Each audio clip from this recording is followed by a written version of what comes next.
Hello, welcome to another episode of the Benchwarmers. I'm Matt, here with my co-host Ryan. Hey everyone, welcome to the 23rd episode.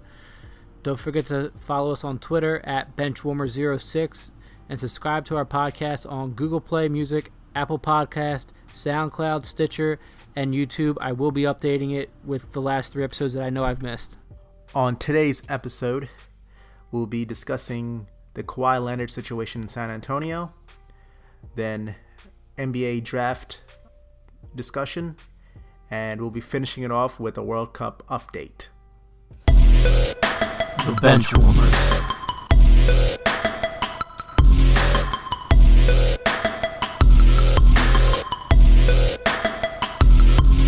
So let's get right into Kawhi Leonard wanting out of San Antonio. So my first thing here is, do you think the reason he wants out of San Antonio is because they brought him back too soon and he got hurt early into last season, or that he's just done with this team and he wants a fresh new start and wants a super team as every other, as the Golden State Warriors, and as you know, they're thinking LeBron James and PG-13, all of them are trying to combine? I think it's a mixture of both. I mean, I think that he doesn't trust the San Antonio organization anymore, and I think he's tired of them like rushing him back, and then the fact that he got hurt soon after he got back doesn't help the cause. So he kind of feels, I guess, betrayed at that point. But I guess I also see the fact that he's like, maybe I can't win in San Antonio anymore. They don't have the weapons anymore. Duncan retired. Manu and Tony are old. Aldridge is decent, but I mean, I don't think Kawhi and Aldridge clearly are not gonna win a championship. So I think he just realized his time is up, and basically he's trying to force his way out. And he said he wants to go to LA, his hometown. Maybe he thinks that LeBron's going to come there too, and he could create the super team. So I think that's kind of where his mindset is from an assumption standpoint. That's why I think it is. He's kind of tired of San Antonio and like what they're doing to him, and he clearly sees the end there. He doesn't see a future succession plan, which is interesting because of the fact it's Popovich, and everyone believes in Popovich. So I'm kind of interested to see how this plays out, because I heard a report that Popovich went to meet up with Kawhi. So I wonder how that's going to play out. Yeah, I'm looking at it the same way you are. It's kind of sad to see, he got his start there, and, Pops, who really groomed him to the player he has become. And, it'll be sad to see him go, and I know Pop doesn't really want to see him go. But the other thing is I've heard he also wants to go to his hometown in LA and try to get the super team with PG and LeBron. But I don't see it happening. I read a couple reports. One, they just tried to trade him to Phoenix for the number 1 pick in the draft, and Phoenix said that's not happening at all. I've also read that Pop has always said, and will continue to, is he will never trade a player to the Western Conference, and no way will he ever trade to LA. So if that's the way Kawhi's trying to go, it doesn't sound like that's going to happen ever. And the only other options I see is in the East. Obviously, if they're not, he's saying he's going to say no to the West all the way around, is the Boston Celtics and the Philadelphia 76ers, because they have options they can trade around and pick up players that can actually help San Antonio and put them in the place that Pop wants them in. And there's some players on both teams that he could do that with if those teams are willing to do that. Other than that, I don't really see many teams in the East other than maybe Cleveland, but they don't really have the players, because Pop's not going to want a J.R. Smith who doesn't know what to do with the basketball. He needs some IQ people, and we all know that that's not one of them. So, again, I don't know. It's sad to see. I know, like I said, they're trying to trade him, but I think Pop's still trying to smooth things over because he doesn't want to lose Kawhi. No, yeah, definitely not. I mean, Popovich, like you said, he groomed Kawhi. He made him the player that he is today. So, and I mean, basically, Popovich went from David Robinson to Tim Duncan to now Kawhi. So, I mean, he doesn't want to lose his key asset.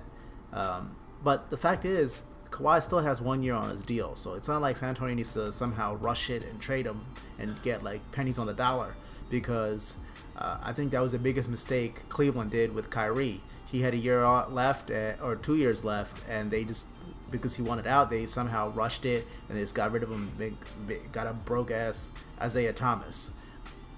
San Antonio's smarter than that. They're smarter as a front office. Popovich, R.C. Buford, they're better than that. They don't rush things, and they're gonna think it out long term to see where they could get the best deal and the best prospects back. So I don't see them just jumping the gun just because Kawhi said he wants to leave. So I think that's one thing that is important. And like you said, I don't see them trading in the West. I mean, I know he wants to go to LA, but unless LA gives him like everything, like their full team and draft picks for ages, it's not like they're going to just do that, because clearly they're in the West also, so they need to play them. They need to play Kawhi in that case for years to come, and they're not dumb enough to do that. So I think preferably they rather do the East, because then they don't need only see him a couple times a year. But I think if it has to be a Western team, if it comes down to that, then they're going to be expecting a lot in return. Oh yeah, I definitely agree there. So since I brought up the NBA draft with Kawhi, the NBA draft is tomorrow night, and if you're listening tomorrow, then obviously it's tonight. Some things I noticed that looks like Ayton is still going to go number 1. That's no questions asked. But it looks like, according to the mock draft, and you never believe the mock draft fully, obviously, they're saying Bagley's going to go number 2. Well, how do you feel about this one? I am not a Bagley fan at all.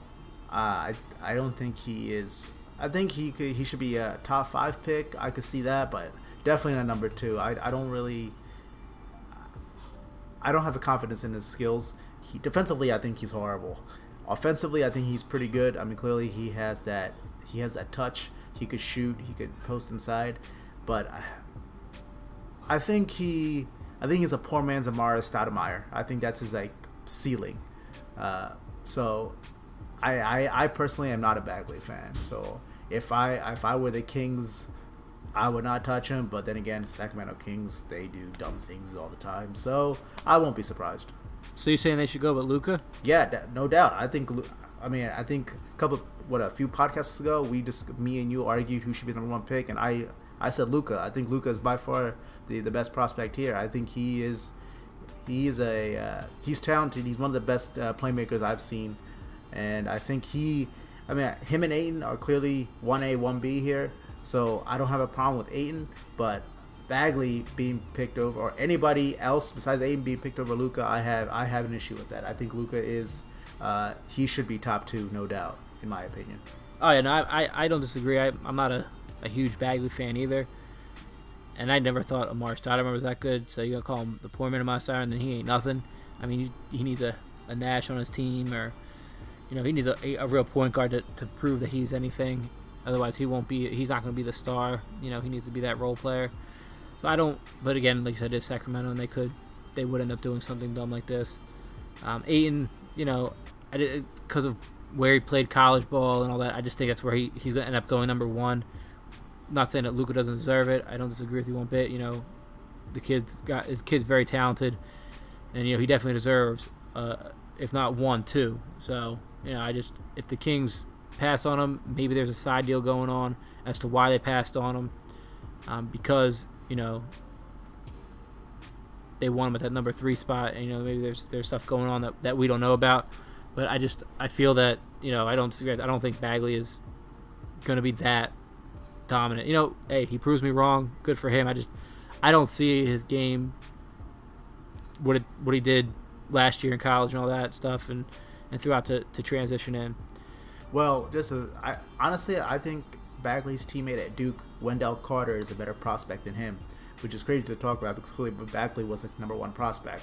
But in my opinion, I think Wendell Carter is a better NBA prospect than he is, because I think he plays better defense and he's a better pick setter, and I think he just in general is more valuable to a team than Bagley is, and that's just my opinion. And I think the reason why people are down on Luka is because of the fact he played in the Spanish League, and the last lottery pick who came from the Spanish League was Mario Hezonja, who was a top 5 pick from the Magic a few years ago, and he hasn't really done much. But then again, Hezonja didn't do much in the Spanish League. I mean, he put up okay numbers, He was basically a role player on that team. He was just young and athletic, so that's what they were expecting on the potential. But Luka in the Spanish League was dominating. He was an MVP at 19 years old. He won the championship at 19 years old. It's a clear difference. I mean, Luka was dominating the Spanish League, whereas Hezonja was just a decent player. So I think the trepidation on Luka is unwarranted at this point. I think he is talented, and I'm going to say it again that I think he should be a top 2 player. And if he isn't, I think he's going to make those teams pay. And if he falls to like 5 or something, I could see a smarter franchise try to trade back in and try to scoop him up, because I think he's worth it at that point. Oh yeah, no, definitely agree there. So, and I don't think he's a sleeper. I agree. He's definitely a top 2, and if he goes any lower, then somebody's gonna be smart enough to pick him up and add him to the team, because, like you said, he did dominate, and that's what you want to see. It's not like he was, a solid player, athleticism, whatever, but he dominated in that league. So, a sleeper though that I've been looking at was Porter Jr. They're down on him a little bit, based on some previous injuries and stuff like that. But I think this kid, minus Bagley and Ayton, this kid's got something to prove, and he's another one I think is gonna he's gonna fall, but I think he's someone who's gonna perform, and I think he's gonna be in talks for Rookie of the Year this coming season. I'm skeptical on him too.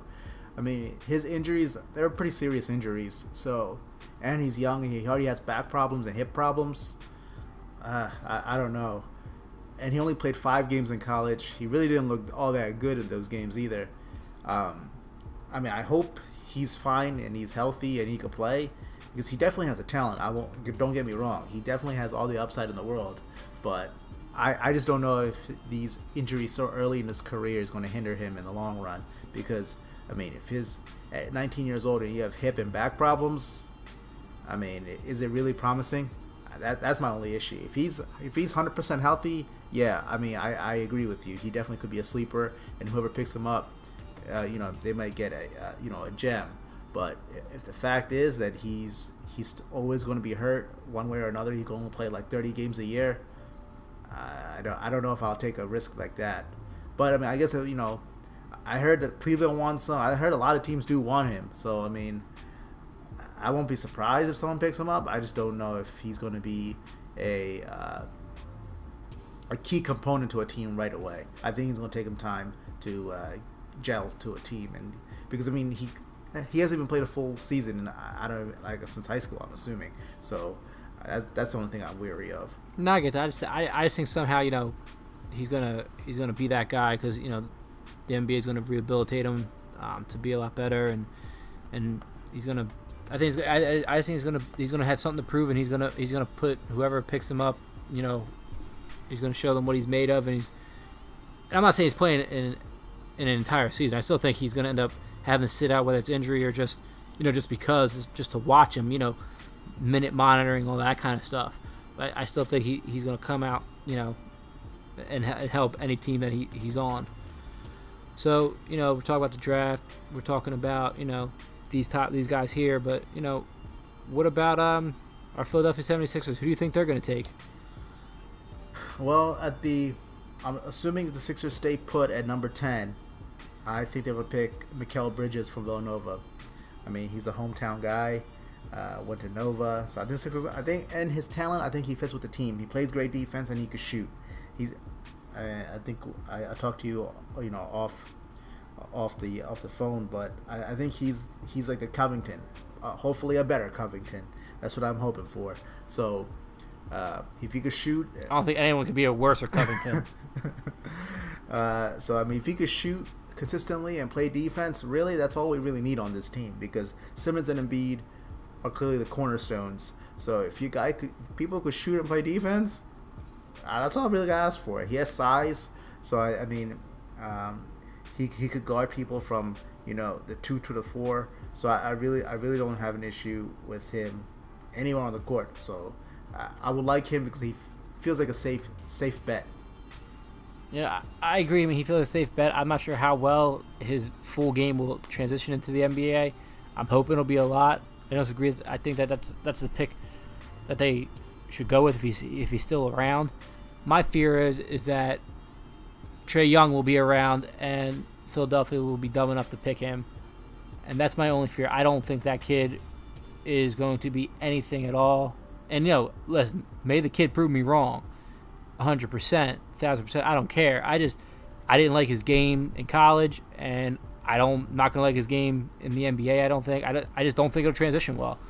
I mean, honestly, I don't think it's anything worthwhile to pick up. I don't even think he's a top 10 prospect at all. But hey, maybe he'll prove me wrong. He reminds me. He's a poor man's Westbrook, where he needs the ball in his hand at all times and shoots dumb shots. That's what he plays like. And he doesn't have the talent that Westbrook had. So coming into the league, so nothing personally about the kid. I don't think his game is going to transition well, but I fear that that's what the Sixers will end up doing is if he does fall to them. I think it's, instead of going with the safe pick in a Bridges who you can hope to transition into the NBA, I think they may make a mistake and pick someone like that. That's my only fear. God, I hope not. I am not a fan of Trae Young at all. Like you, Ryan, I do not. I just don't like the way he plays. People want to compare him to Steph Curry, but no, he is not Steph Curry. Let's not get confused with that. Steph Curry, he went to Davidson and he dominated. He dominated the tournament. Big time schools. He didn't care. He lit up everybody. Trae Young, he went to Oklahoma and his team barely did anything.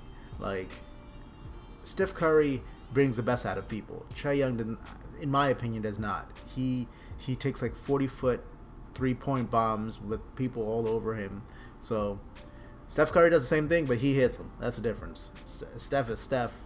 I don't think it's a fair comparison to have some kid like Trae Young be compared to him. I don't think he'll ever be Steph Curry. He's like a Jimmer Fredette. That's who I'm thinking of. Yeah, go to China. You'll be all right there. I mean, even Jimmer. He was BYU and you light people up. Like, I'd rather have Jimmer at this point than Trae Young. Jimmer had size. He was 6'4". I mean, he was decently built. Trae Young's a little skinny 5'10" guy. I am not a fan of Trae Young whatsoever. I'm passing on Trae Young. So he will never be the representative for the Benchwarmers, just so everyone's aware. We will not support him at all. Thank you. Moving on to the World Cup. So, Ryan, now every team has played at least one game in their group stage. We had a couple upsets, though. I think the two biggest upsets were Mexico beating the defending champs in Germany and Colombia being upset by Japan. I'm going to say, I did say Mexico was my sleeper pick, so hey, I'm looking pretty good right now. Yeah, Mexico's looking pretty good right now, too. They're all run off a high after that win. I mean, that was a great game from both teams. Both games actually were really great to watch. Some fun playing, some great passing. And it was, both teams just made it out with some last-second goals and took the lead and just held on. It was this World Cup's been a real up and down one, but these two teams right here, I picked Japan as one of my teams to come out of their group, and them beating a team that me and Matt both said were going to come out of their group no problem. Had a problem with a team that Matt tried to down in Japan, but they showed up. Now one of their stars may have not been in the game, but still Japan showed up and they won that game. And like I said, both games were great to see. Yeah, the fact that the Rodriguez didn't play for Colombia is one thing we could say, but that should have not been an excuse. Colombia still should have beat Japan. Colombia is talented. Yeah, it's not like he's Ronaldo. Yeah, he's a very good player. Let's not get that wrong. He is a very good player. But Colombia should have been talented enough as a full team to beat a team like Japan. But I just want to go back to Germany losing again. Germany's too talented to. Even though I believed in Mexico, I thought it would be a draw, worst case scenario. I did not see Mexico winning outright. But hey, respect to our North American brothers. I hope they keep it up. I hope they make my prediction look good. Hey, my sleeper pick is not doing too bad either. Let's not forget. Who was your sleeper pick? Croatia. I believe they won, right? Yeah, they're leading that group right now because the other team's tied. So hey, Croatia's looking real good too. My sleeper pick, your sleeper pick. At least we got something right on this. At least sleeper picks are looking pretty good. Yeah, that's true. Well, let's move on to some Ryan flipping out and saying some controversy here. Russia dominating the field, just destroying everyone. Cheating. Ryan, do you want to speak on what you think this is, or do you think Russia is actually talented to be beating these two teams that they've taken care of already? No, I do not think Russia is this talented of a team at all. Let's look at this. They beat Saudi Arabia 5-0. Correct. 5-0. Yep. And then turn around and beat Egypt 3-1 when that first half was a close game, and there's no way they should have pulled away in that second half as much as they did. And not only that, they won 5-0. 5-0 to Saudi Arabia. Saudi Arabia was not playing that bad either, but the team that Saudi Arabia played today in Uruguay only beat them 1-0. Mm-hmm. I'm sorry. Uruguay is a way better team than Russia. So, yes, I think it's fixed. I think this is all Russian propaganda. This is all, throw it out. It's all a bunch of garbage. All calls are going to Russia. It's obvious. I mean, Uruguay is now playing up to their full capacity, so them only winning 1-0 is a bit surprising. But, I mean, Russia beating Saudi Arabia 5-0 and then beating Egypt 3-1. I mean, I think we did say that Saudi Arabia and Egypt weren't the greatest teams. Egypt with... I thought Egypt was going to hold their own a little bit better. I mean, they held their own pretty well against Uruguay. Yes, that's true. But you could see that Salah, the superstar, he's not 100%. You could easily tell that. So I think that's kind of the issue for Egypt. I mean, we did say from the beginning he is the team. So if he's not right, the team's not going to look good. So, but hey, I mean, I don't want to go 100% conspiracy like Ryan, but I'm if they continue this, I'm gonna have to jump on board.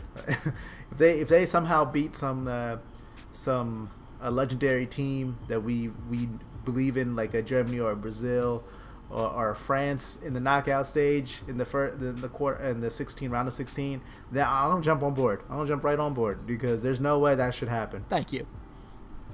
So, let's go to our friend from Portugal, the legend himself, Ronaldo. In the first games against Spain, has a hat trick. Today, against Morocco, he scores the only goal in the game. 4 goals in 2 games. I mean, we already knew Ronaldo was one of the best players in the world, but he's clearly showing out now. I mean, he's literally scored every goal for his team. I mean, and we did say he is the team. Unlike Salah, he's putting the team on his back, and his team has 4 points, and he is the reason why. Yeah, I mean, he's definitely the player of this World Cup so far. He's outperformed anybody and everybody, including the entire team. You know, that Morocco game was a close game, and it was a tough one to lose for Morocco, but Ronaldo made sure that he was going to get that W out of it, and he did. He got that goal in, and his hat trick was sheer beautiful in that first game. So, you know, I mean, this guy is, like I said, when I talked about Portugal and how they're going to advance, you know, he's determined to get back there and get that W, and you know, it's showing right now. He's going to go all the way. If he can help it, he's taking him there. Going from Ronaldo to his rival, Lionel Messi. Argentina in the first game drew with Iceland. Iceland, Ryan. Wait, did you say Iceland? I did say Iceland. This was disappointing, I would say, because we expected Argentina to be one of the teams to come out of their group, solely because, I mean, Messi, his team is. I mean, Argentina isn't a bad team. They got players on their team, and they drew against Iceland. Like I said, I was very disappointed. Respect to Iceland, they did what they had to do, but I hope Argentina comes back and plays well in the second game in their group stage. And this explains why my team in Croatia is leading this group, is because of this tie here. Just going to point that out. But, Messi wasn't able to do what Ronaldo was able to do in his group, and that was dominate the teams himself. I mean, it was Iceland, like you said, I got to give it up to Iceland for performing and playing well against Argentina and dragging out to be able to get that draw. Iceland was no slouch coming into this either, but, they held their own against Argentina, and congratulations to them on that, and hopefully Argentina can get it together, but not enough to knock off my boys at Croatia. That's all I gotta say to that. Well, another thing to mention is Messi missed a penalty kick in this game that could have put him up. So it's penalties or something. Like I said, not performing to the Ronaldo standards. No doubt about that. I mean, Messi. I mean, he's a all-time legend, and for him to miss a penalty in this high stage is. I'm sure he's disappointed in himself, because he should not be missing penalty kicks in the World Cup. So I'm sure he's beating himself up for that too. But I don't know. Just overall, they didn't look good. So I hope. They regroup and figure it out soon. Otherwise, they won't be moving on. My daddy never tried cocaine. Yes, I'm talking about Nick Young and cocaine for my hot topic. Why not? Let's get into it. Thank you, Roast59, for that. So, Nick Young, and Matt had sent me this earlier today, that he thinks that cocaine should be legalized and that everyone should smoke it, and Nick Young, you need to get off of the cocaine. That's not just one of your problems. That's just a continuation of all of your problems. Like, just get about the NBA by now. Like, really, dude? That's got to be the stupidest thing I've ever heard anybody say. For a crackhead, that's just... I mean, come on now, man. You got to be smart. Really? Let's go with the cocaine? Let's go with one of the best drugs out there, guys. Come on. Everyone should do cocaine. Like, that, literally, this kid... And I thought J.R. Smith was stupid. Basketball knowledge, he ain't this stupid. I mean, wow. Wow is all I have to say to this. This kid probably ruined his career in the NBA if, anyone took him seriously at all. I don't know if he's really going to stay around. I don't know if they're going to let him stay around with a comment just utterly out there and stupid. I just don't see it. I'm in awe at this. Obviously, this is probably one of the dumbest things I think I've ever heard out of a professional player's mouth. And there have been some stupid things, but everyone should do cocaine. Let's legalize it. I don't know about that one. I'm not jumping on board with that. I'll stick to my my whole stance on Russia cheating before I ever jump on some cocaine. That's all I'm going to say. Where's David Silver, or Adam Silver, whatever his name is? He's on the cocaine apparently. Commission should suspend Nick Young right away. Like, don't even test him. Just suspend him. Like, if somebody says something that dumb. Like, I understand, there's a lot of people who are on the marijuana side and why it's advantageous, and there's some science behind that too. So I get it. You can make a reasonable argument for that. But cocaine, that's what he wants to say. That's like Ryan says, truly idiotic that he said that, and especially in the African American community where cocaine has affected them drastically and horribly over the last few decades. I'm just like Ryan. I'm in awe that he is that dumb enough to say that.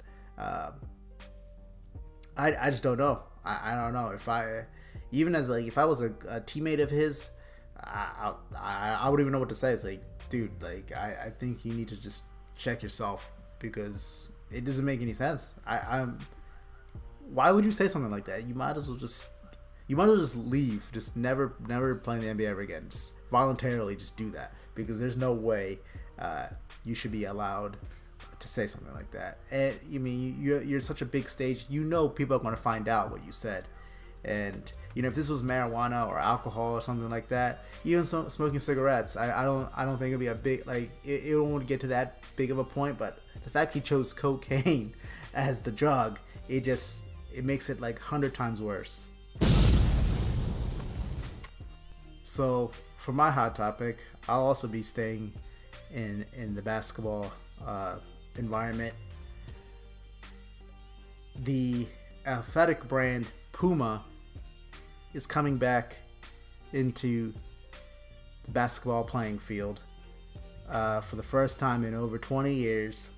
They've signed 3 of the college prospects who are about to get drafted tomorrow, and Marvin Bagley, Ayton, and Michael Porter.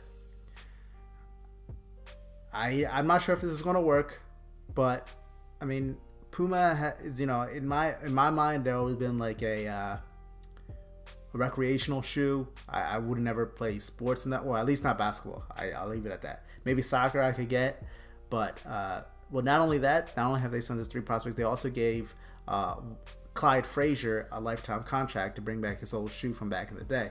These are all, on paper, these sound like great ideas, but let's not forget, 20 years ago, they tried to do this with Vince Carter. Vince Carter left, basically less than 2 years into his contract with them because he wasn't a fan of it.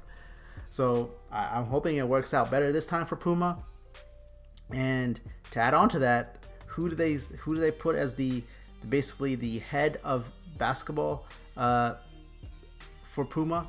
None other than the rap legend himself, Hov, Jay-Z. Clearly they're looking for the cool factor here, because you pick Jay-Z, you pick these 3 young guys, and hoping they basically build a brand here. I don't know about this, Ryan. Honestly, me and you, we play basketball basically our whole lives. We obviously have tons of basketball shoes. We wore a ton of basketball shoes. At this point in my life, I don't know if I'll jump to a Puma. Under Armour has Steph Curry, and I don't even think I'll jump to that. I like, when it comes to basketball, I like to stick to the Nikes. I usually wear LeBron, KDs, Kobe's. That's kind of what my bread and butter is now. I trust their product. They're comfortable, and I like it the way it is. So Puma. So the fact that coming into this game, I would say pretty late into the game, is not going to help the cause. But hey, if you have Hov, you got these young guys. If these guys can make some noise, hey, no more power to them. I hope they do well. I just don't know who they're going to get to buy these shoes. Because unless these guys become superstars, I don't see a little kid like, hey, I want Pumas.